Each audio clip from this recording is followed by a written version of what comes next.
बिल्कुल सच है और पोस्टर भी छप गए थे, जो अब पोस्टर वायरल हो रहे हैं। पर अब इनको रिप्लेस कर दिया है इनकी ही ये बंदी आएगी, तो हम बिल्कुल नहीं आएंगे, क्योंकि कुछ लोगों को ना अपनी इज्जत प्यारी होती, पैसों से ज्यादा इनकी तरह सब लोग नहीं होते हैं। तो फिर hey everyone, welcome back to my channel Purnima Kesu blog. और आप सब कैसे? आई होप आप सब बहुत अच्छे से होंगे।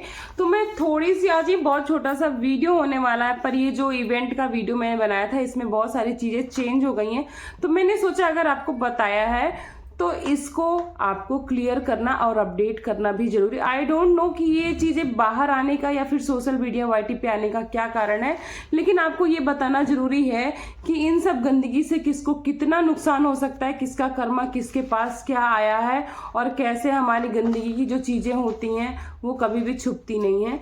तो चलिए मैं बता देती हूँ। तो दीदी ने जो वीडियो बनाया है और बोला है कि मेरे पास इनविटेशन तो बहुत पहले आ गया था, मैंने खुद मना किया है, तो जी नहीं, इन्होंने खुद नहीं मना किया है, इनको सामने से मना किया गया है छुपे तौर पे, ताकि जो इनकी इमेज भी, मतलब ये अपने आप को क्लीन चिट भी दे सके। हाँ, ये है कि इनविटेशन इनके पास आया था पहले से, ये बात बिल्कुल सच है और पोस्टर भी छप गए थे, जो अब पोस्टर वायरल हो रहे हैं। पर अब इनको रिप्लेस कर दिया है इनकी ही बेस्ट फ्रेंड ने, तो उसके बारे में मैं भी बात करूंगी, लेकिन उसके पहले बता दूं कि इनको रिप्लेस करने का रीजन क्या था। क्योंकि ये जब इवेंट होना था तो ये सितंबर वगैरह में ही डिसाइड हो गया था, सितंबर लास्ट या अक्टूबर तक में, तो इनको इनविटेशन भी आ गया था। तब तक इनकी इमेज भी बहुत अच्छी थी, सोशल मीडिया में पोस्टर भी छप गए थे। लेकिन जब ये कंट्रोवर्सी एकदम पीक पे है और 10 के बाद ही 10 जनवरी के आसपास ये इवेंट होने वाला है, तो जो और भी उसमें क्रिएटर्स या फिर जो भी गेस्ट आने वाले थे, उन्होंने बोला कि अगर ये बंदी आएगी तो हम बिल्कुल नहीं आएंगे, क्योंकि कुछ लोगों को ना अपनी इज्जत प्यारी होती, पैसों से ज्यादा इनकी तरह सब लोग नहीं होते हैं। तो फिर इवेंट के जो ऑर्गेनाइजर थे, जो वहाँ के मैनेजर थे, उनको ये चीज डिसाइड करना पड़ा कि अब हम इनको नहीं बुलाएंगे। तो इसलिए दीदी ने अपनी इमेज दूसरी तरह से आके क्लियर कर दी है। और जब इनका उस टाइम पे कोई पंगा नहीं था ना, तब इन्होंने अपनी बेस्ट फ्रेंड का नाम रिकमेंड किया था, जो कि नीतू मेहना जी थी, कि मेरी बेस्ट फ्रेंड है। क्योंकि जब जो चीफ गेस्ट होता है ना, उसकी एक पावर होती है, मैंने पहले इवेंट वाले ब्लॉग में भी बताया कि उसकी एक पावर होती है कि आप अपना एक गेस्ट लिस्ट रिकमेंड कर सकते हो। तो उन्होंने इसमें रिकमेंड कर दिया था, और इसमें महल के परिवार की भी आने की संभावना थी, लेकिन अब नहीं आ रहा है महल परिवार, ये भी मैं आपको क्लियर कर दूं। शादी हो सकती है या नहीं हो सकती, इस पे भी थोड़ा सा डाउट चल रहा है, क्लियर होते ही मैं आपको जरूर बताऊंगी, लेकिन अभी वो परिवार इसमें नहीं आ रहा। हालांकि आकांक्षा और उसके पति आ सकते हैं। हालांकि अब वहां की चीफ गेस्ट हैं भोपाल की बहू नीतू मेहना, जो एट प्रेजेंट वहां की चीफ गेस्ट रिप्लेस कर दी हैं हमारी जगत दीदी को। और उन्होंने भी एक अपनी गेस्ट लिस्ट जारी की है, जिसमें मीशू का नाम सबसे पहला बताया जा रहा है। मीशू का नाम है और महल परिवार का भी है, और तो उसके में अभी काफी डाउट चल रहा है, जहां तक कि 80% समझ लो कि उन्हें नहीं आना है, 20% डाउट है, वो बाकी क्लियर हो जाएगा। और आकांक्षा और उनके पति सौरभ जी भी आ रहे हैं। और एक बात और बताते हैं, जो पहले की लिस्ट थी उसमें जगत दीदी और उनकी देवरानी जो कंचन है, उनका भी नाम था, जो कि मेन टाइम पे हटा दिया गया, उनको इस लिस्ट से बिल्कुल निकाल दिया गया है। इसलिए मेहना जी ना बहुत दिन से खुश नजर आ रही थी, सरप्राइज की बात कर रही थी, तो उनकी ये सरप्राइज थी कि भैया, वो कह रही थी ना कि मैं करके दिखाऊंगी, तो उन्होंने करके दिखा दिया कि वो मेन चीफ गेस्ट हैं। और एक और हैं जो किंजल जी हैं, उनके आने का एक वो था, तो मुझे लगता है वो भी आएंगी। उनके बारे में भी मुझे थोड़ा सा डाउट है, मैं क्लियर होते ही आप लोग को अपडेट कर दूंगी कि किंजल जी आ रहे हैं, लेकिन मुझे लगता है वो आएंगी। और मेहना जी ने भी अपनी बहुत सारी फ्रेंड की लिस्ट जारी कर दी है। और रिएक्शन वालों का तो काम ही है यार कि सोशल मीडिया पे जो चीज आती है उसके बारे में आपको आगाह करना, क्लेरिफाई करना कि इसमें क्या सही है क्या गलत है। तो मैं एक बात और बता दूं कि 100% सही है कि इवेंट तो हो रहा है। इवेंट के ऑर्गेनाइजर हैं मिस स्निग्धा जी, जो कि जबलपुर में इसको ऑर्गेनाइज कर रही 10 जनवरी को है, जो कि मेरा सोर्स बता रहा है। इवेंट की ये बहुत सारी इवेंट को पहले भी ऑर्गेनाइज कर चुकी हैं, और इस तरह के इवेंट ना ये ऑर्गेनाइज करती रहती है, जो साल के एंड में होता है वो भी ये करती है। इसमें यूट्यूबर्स को बुला, और कुछ लोग बोल रहे हैं इनका वीडियो देखने के बाद दीदी खुद मना की है, कुछ लोग बोल रहे हैं कि उधर से मना किया गया। तो मैं बता देती हूँ एट प्रेजेंट सिचुएशन को देख के कि सामने के वाले ऑर्गेनाइजर ने ही इनको मना कर दिया, क्योंकि बहुत सारे ऐसे रिस्पेक्टिव गेस्ट आने वाले हैं जो कि इनके आने पे बिल्कुल ऑब्जेक्शन कर रहे हैं और आने को मना कर रहे हैं। तो सबसे पहली बात बता दूं कि इस इवेंट में कुछ नहीं, वही पार्टी होगी और कुछ चीजें हैं, कुछ को अवार्ड से सम्मानित किया जाएगा और इसका लाइव फुटेज भी आएगा और इसकी वीडियोस और ब्लॉग भी आएंगे।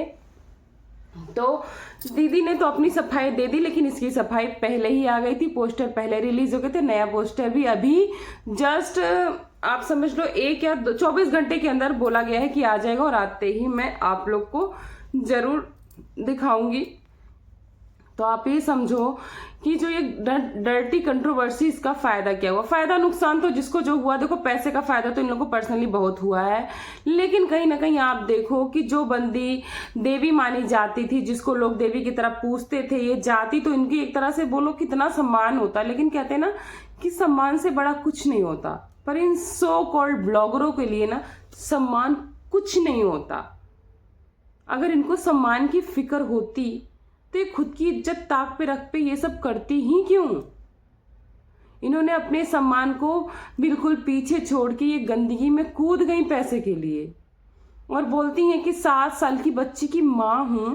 तो क्या 7 साल की बच्ची की माँ जो कि जेन्युइन पर्सन होगी, अपनी मेहनत से अपने बच्ची को पालेगी, वो चाहेगी कि मेरी बच्ची का फ्यूचर में मेरे ही नाम की गंदगी पोती जाए? आज जो बच्ची स्कूल जाती है उसको ऐसे ऐसे टोंट मिलते हैं, इनके करीबी लोग आके खुद बताते हैं, ऐसे ऐसे टोंट मिलते हैं ना कि मैं क्या बताऊं। खैर अभी तो वो बच्ची काफी कुछ समझ भी रही होगी और काफी कुछ उसको कम समझ में आ रहा होगा, लेकिन इन फ्यूचर उसका क्या होगा। और कुछ बोल रहे हैं सब चुप हो जाएंगे, सब भूल जाएंगे। जी नहीं, आदमियों के दाग एक बार, ये बहुत बिटर ट्रूथ है, बहुत कड़वा सच है कि आदमी के ऊपर एक दाग लग जाए ना तो भी साफ हो जाता, फेड हो जाता है, क्योंकि लोग ये कह के भूल जाते थे आदमी के होते ही खुदता है। पर औरत के ऊपर एक बार दाग लग जाए ना तो पीढ़ी दर पीढ़ी वो दाग उसकी पीढ़ियों पे छपता ही जाता है। और वही होगा कि इसकी जो बेटी है ना, अगर इन फ्यूचर उसका पैर जरा सा भी कहीं डगमगाया या डगमगाने जैसा दिखा तो तुरंत उसको कंपेयर किया जाएगा, अरे औलाद किसकी है। तो मतलब आपने करने से पहले ये नहीं सोचा कि और जो अभी भी जा रहे हैं लोग, जो इवेंट को बोल रहे हैं कि ये जा रहे वो जा रहे, बहुत खुश होने की जरूरत नहीं है।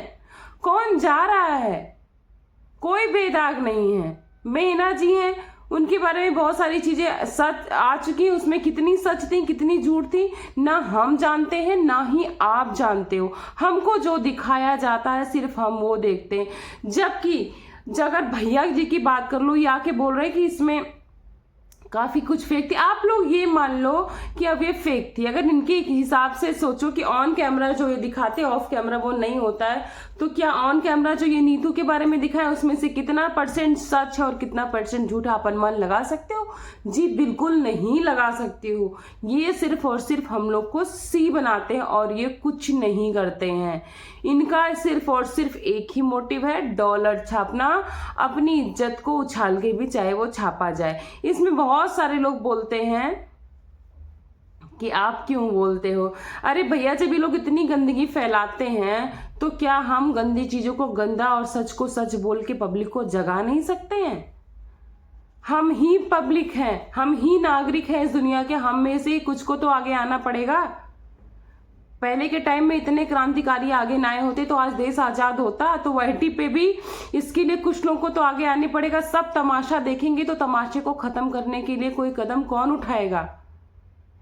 जो एक नॉर्मल पब्लिक में मीडिया होती है, चीजों को सच और गलत बताती है, वैसे ही वहीटी की भी एक मीडिया होती है।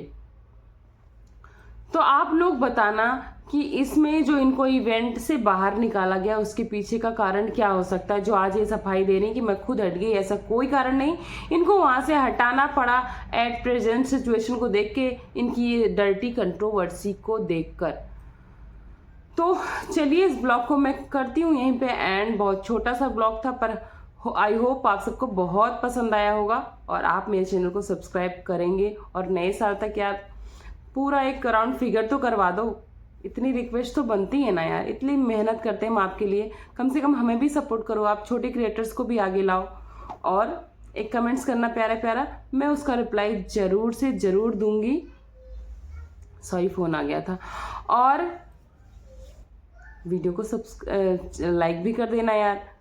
आप लोग देखते भी हो, हम देखते हैं कि हमारे व्यूज़ भी आते हैं, हमारे व्यूवर्स हमें देखते हैं, पर हमारे व्यूवर्स हमें कमेंट्स नहीं करते। मैं उम्मीद रखती हूँ लाइक भी करो यार उतने, और कमेंट्स भी करो, ताकि हम आपके लिए और कंटेंट अच्छे अच्छे बना के ला सकें। चलिए मैं इस ब्लॉग को करती हूँ एंड। थैंक्स फॉर वॉचिंग पूर्णिमा के ब्लॉग। मिलती हूँ आपको नेक्स्ट अच्छे अच्छे स्ट्रॉन्ग पॉइंट के साथ नेक्स्ट ब्लॉग में।